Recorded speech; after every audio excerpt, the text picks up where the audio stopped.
안녕하세요. 믿고 듣는 라디오 방송 김상순 팟캐스트입니다. 중국 경제 분석 첫 번째는 부동산 시장 침몰이 몰고 올 3대 경제 핵심 연쇄 붕괴로 중공의 체제도 무너지나 편입니다. 10월 9일 김상순 TV에서 영상으로 방송했던 중국 경제 침몰의 주범인 유령 아파트, 부동산, 귀신촌 얼마나 들까? 전 국가통계국 부국장의 충격적인 세 가지 양심선언 편에서 못다한 내용을 보충하는 시간입니다. 김상순 TV 영상은 공지 댓글에 링크를 걸어두겠습니다. 보시면 더욱 실감나게 이해되실 겁니다. 이미 구독자님들은 잘 아시지만 저는 1995년부터 2008년까지는 중국의 북경, 천진, 심천 등지에서 주재원으로 생활하고 그리고 2008년부터 2018년까지는 북경대와 칭화대에서 CEO EMBA, 북경대 국제관계대학원 박사를 하고 중국 최대 규모의 싱크탱크인 차하얼 학회 소속으로 학술 활동을 중국 북경에서 했습니다. 2018년 영구 귀국을 하기 전까지 약 23년간 중국의 발전 과정을 현장에서 체험하고 학자로서 이론적인 측면에서도 중국의 현지 TV 토론이나 포럼이나 특강, 좌담회 등에서 참여하고 중국어로 칼럼을 쓰면서 현지에서 그리고 귀국하에서도 지금까지 계속해서 중국을 분석하고 있습니다. 중국어 연수와 대만대학교 사회학 석사 등 대만 생활 약 5년과 중국 대륙 약 23년 등의 총 28년 동안 중국의 산업 현장과 부동산 건설 현장 경험 및 북경대 박사 및 현지 싱크탱크 연구 활동을 통해서 경험한 바를 유튜브 채널인 김상순 TV 채널과 믿고 듣는 라디오 방송인 김상순 팟캐스트 채널에서 소개하고 있는데요. 새로 오시는 분들은 참고해 주시고 영상은 김상순 TV 채널로 그리고 믿고 듣는 라디오 방송은 김상순 팟캐스트 채널에서 많이 애청해 주시기 바랍니다. 아시다시피 중국 전역에서는 이미 오래전부터 소위 유령 아파트나 귀신촌으로 불리는 대단위 아파트 단지나 유럽식 별장형의 대규모 전원주택 단지들이 계속 늘어나고 있었는데요. 아마도 2000년대 중후반부터 계속해서 많은 유령 아파트와 귀신촌 전원주택 단지들이 계속 늘어난 걸로 제가 기억을 하고 있습니다. 특히 제가 2008년에는 근무했던 기업이 중국의 부동산 건설 회사와 연관되어 아파트 단지의 전체 시큐리티 시스템을 공급하는 회사였었기 때문에 지금 문제가 되고 있는 헝다, 비괴위엔, 루이청, 완다 등의 대형 업체들과도 관련 제품의 공급을 위해 많은 접촉을 했고요. 아파트 건설 현장이라든지 전원주택 별장 단지를 방문했었기 때문에 경험이 있습니다. 그런데 중국의 대형 부동산 그룹들이 지방정부의 전폭적인 지원으로 중국 대형 은행으로부터 무차별적인 금융 혜택을 받으면서 그리고 엄청난 돈을 쏟아부으며 지었던 아파트나 전원주택 단지들은 텅텅 빈 채 잡초가 무성하고 건물도 썩어가고 있습니다. 사람들이 살지 않는 유령도시와 소위 귀신촌이 늘고 있는 건데요. 이번 9월 23일 광둥성 동관시에 있었던 2023년 중국 실물경제발전대회 포럼에서도 언급이 되었지만 공개적인 통계로 보면요. 도시의 거주 인구 규모에 따라서 구분하는 중국의 1선 도시부터 6선 도시까지의 1, 2, 3, 4, 5, 6 이렇게 도시가 나눠지는데요. 규모에 따라서 이런 1선부터 6선 도시까지의 평균 주택 공실률, 즉 빈집은 7에서 10%에 이르고 있고요. 특히 대부분의 중소형 행정구역인 진단위의 이 진의 경우에는 20%가 넘는 곳도 많다는 겁니다. 즉 이미 중국의 유령도시 귀신촌 빈집 상황은 레드라인을 넘어섰다 이렇게 볼 수 있습니다. 이번 포럼에서도 그런 얘기가 나왔고요. 제11기에서 전인대 재정위원회 부주임이자 중국 국가통계국 부국장까지 역임했었던 허컹 부국장은 지난 9월 23일 광둥성 동관시에서 열렸던 2023년 중국 실물경제발전대회 포럼에서 매우 쇼킹한 발언을 했습니다. 허컹은 발표에서 중국의 부동산 시장 상황에 대해 이례적으로 매우 비관적인 발언을 하여 포럼에 참석했던 사람들을 놀라게 했는데요. 허컹이 중국 국가통계국의 부국장까지 역임했던 경력을 볼 때 허컹 부국장의 발언에 대한 무게감과 신뢰감이 높기 때문에 더욱 큰 충격을 주고 있습니다. 허컹 전 부국장의 발언 중에서 대표적인 몇 가지만 요약하면 이렇습니다. 첫째, 중국의 부동산 공급 과잉은 전국의 빈집이 도대체 얼마나 되는지조차 알 수 없다는 발언입니다. 이 중국의 국가통계를 관장했었던 허컹 전 부국장조차도 탄식을 하며 발언한 이 심각성은 다음 발언에서 더 충격을 줍니다. 그래서 양심선언이라고 볼 수도 있는 건데요.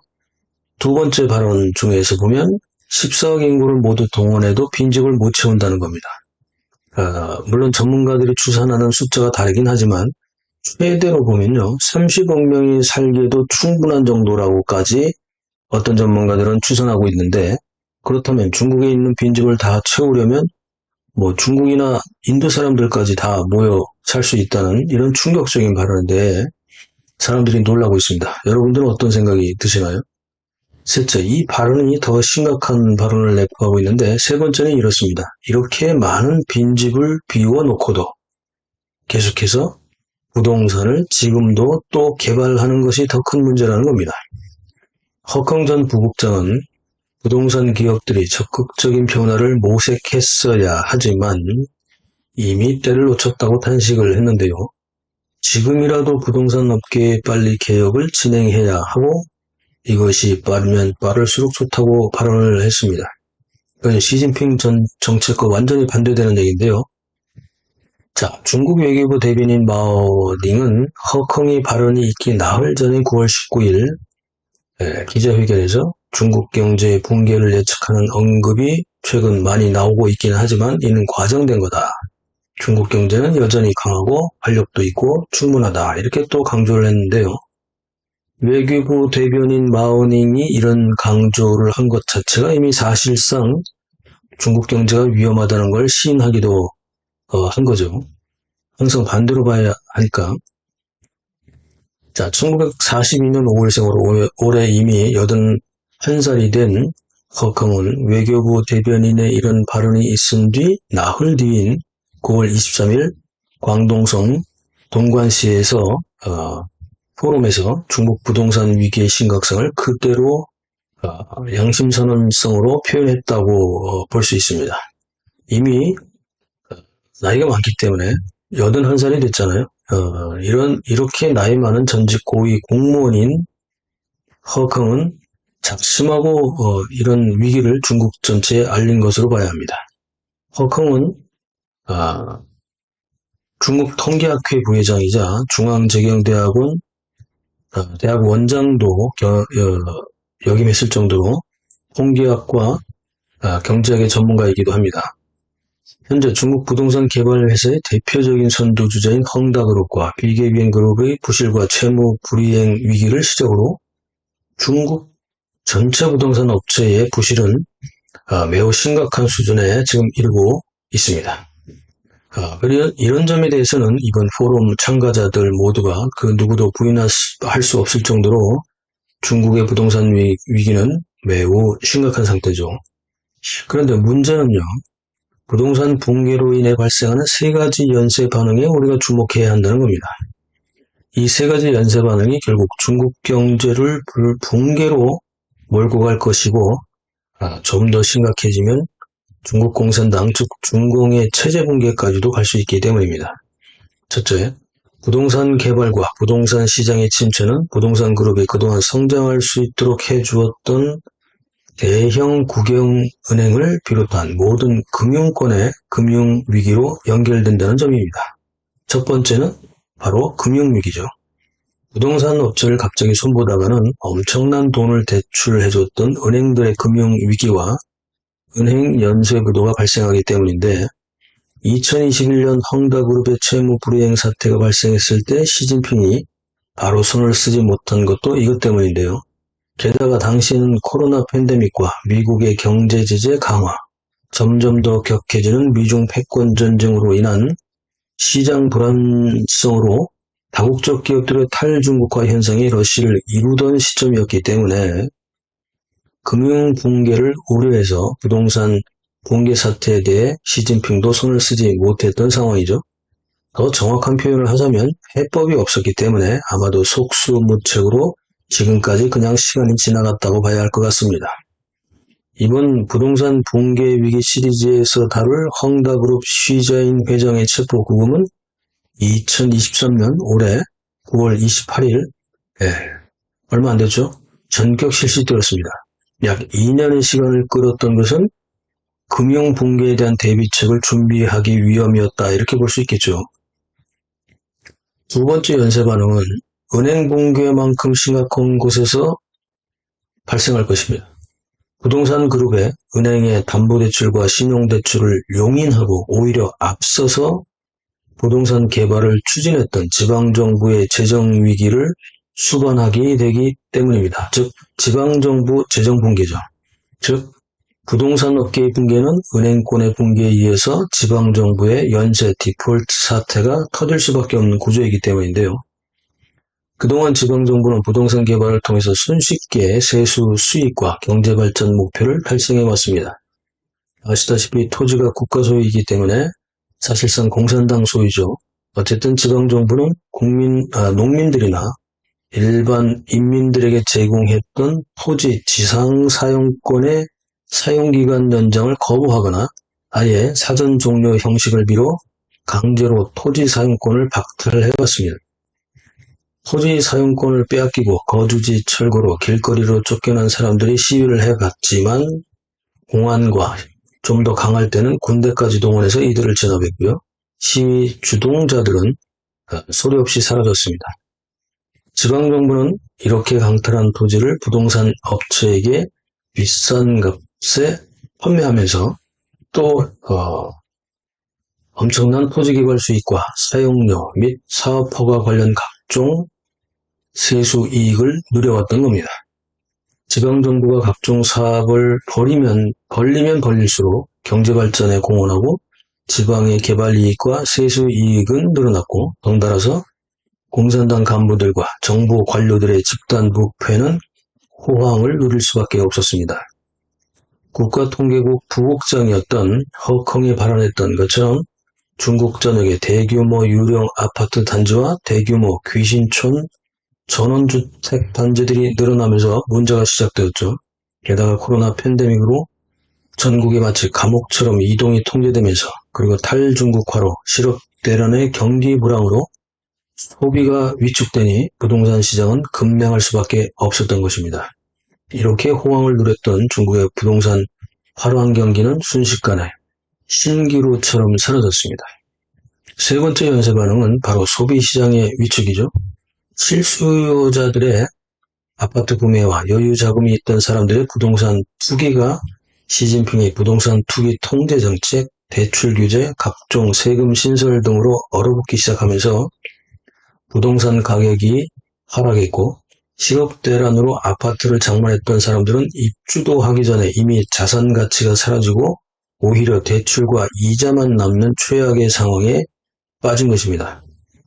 게다가 중국의 아파트 공사는 부동산 업체들의 채무 불이행, 재정 위기로 중단되어 있고요. 언제 아파트가 완공될지가 문제가 아니라 이제는 언제 아파트 공사가 재개될지가 화두가 될 정도로 암울한 상태입니다.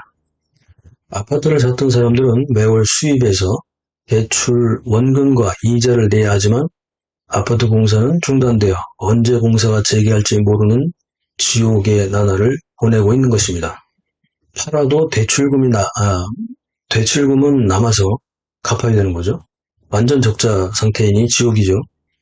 시진핑은 이제 와서 부동산은 투기라던 발언과는 달리 부동산 시장 회복에 안간힘을 쏟고 있습니다. 중국 정부는 다시 생애 최초 주택담보대출을 받는 주택 구매자들에 대한 금리를 낮춘다거나 세금을 깎아준다거나 주택 구입 시 최초 납입해야 하는 계약금 비율을 낮추는 등의 일종의 부동산 경기 부양 정책을 내놓고 있지만 이는 근본적인 해결이 될 수는 없습니다.